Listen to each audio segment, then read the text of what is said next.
Tapos na ang klase. Pwede na kaming umuwi. Let's go! Mabilis ko niligpit ang gamit ko para makapila ako agad palabas. Ang ingay ng sabay-sabay na pag-ikot ng mga gulong ng mga stroller namin. At ang lalakas ng boses ng mga kaklase ko habang nagpapaalamanan. Nagtakbuhan kami para salubungin ang aming mga nanay at tatay namin sa labasan. Siguradong nandiyan na si nanay. Dumiretso ako agad sa bangko kung saan laging naghihintay si nanay. Laking gulat ko nang makita kong wala pa si nanay sa bangko.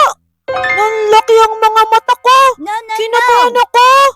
Pero bago ako maiyak, sinabi ko sa sarili ko na hindi ako dapat matakot.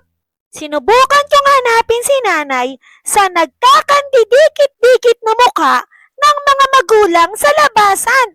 Sa dami ng nanay at tatay rito, talagang nakalilito. Pinalaki ko ang mga mata ko para hanapin si nanay, pero hindi ko siya makita. Wala akong nagawa kundi umupo sa bangko, katabi ng bag at baunan ko. Unti-unting nabawasan ang mga batang naghihintay at mga magulang na sumusundo. Ilang kaklase ko na at kanilang mga stroller ang dumaan, pero wala pa rin si nanay. Lahat ng bata ay nasundo na, maliban sa akin. Oh, maghintay ka lang ha. Na-traffic lang siguro ang nanay mo. Ang sabi ng gwardiya sa labasan, kaya naghintay nang naghintay ako. Halos nagpaikot-ikot na ako sa bangko, pero wala pa rin si nanay. Ano kaya ang nangyari kay nanay?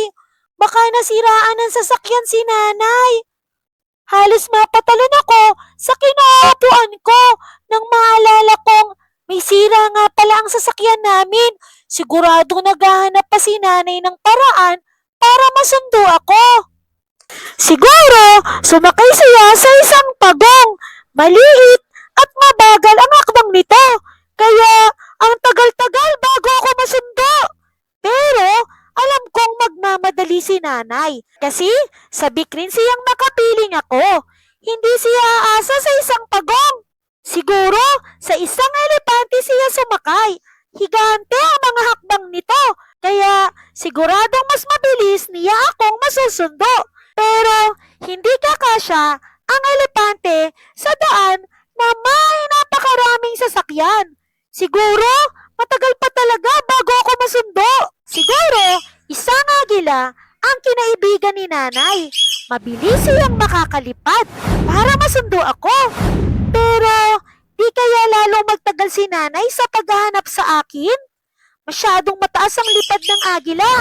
Puro ulap, building at tuktok ng puno lang ang makikita niya. Di niya matatanaw ang aking pagkaway. Siguro nakipagsabayan si nanay sa mga unggoy na naglalambitin mula sa isang puno papunta sa isa pa.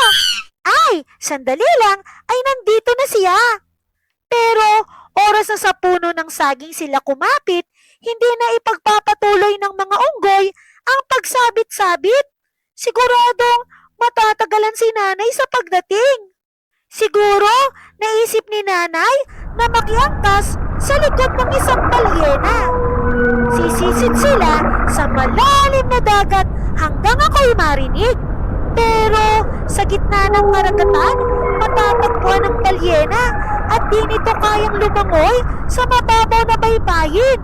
Naku, matatagalan si nanay sa pagsagwan papunta sa akin. Ay nanay, paano mo nga ba ako susunduin?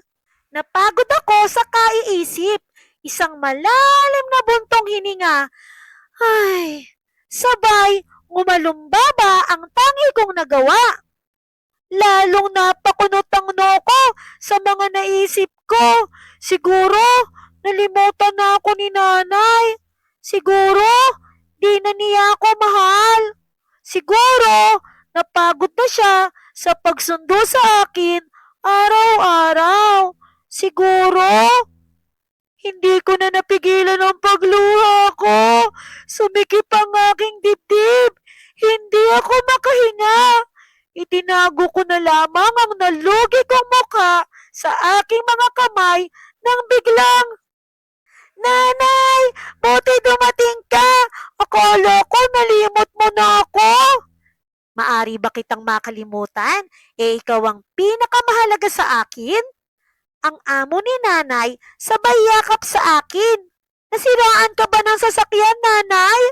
Hindi, na-traffic lamang ako sa highway. Napawi ang lungkot at luha ko at napalitan ang ginhawa at tuwa.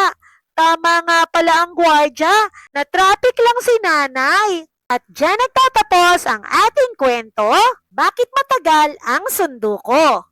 Naway marami kayong natutuhan sa araw na ito. Muli ako si Teacher Eileen na nagsasabing mag-aral mabuti dahil ito ang susi sa inyong tagumpay. Paalam!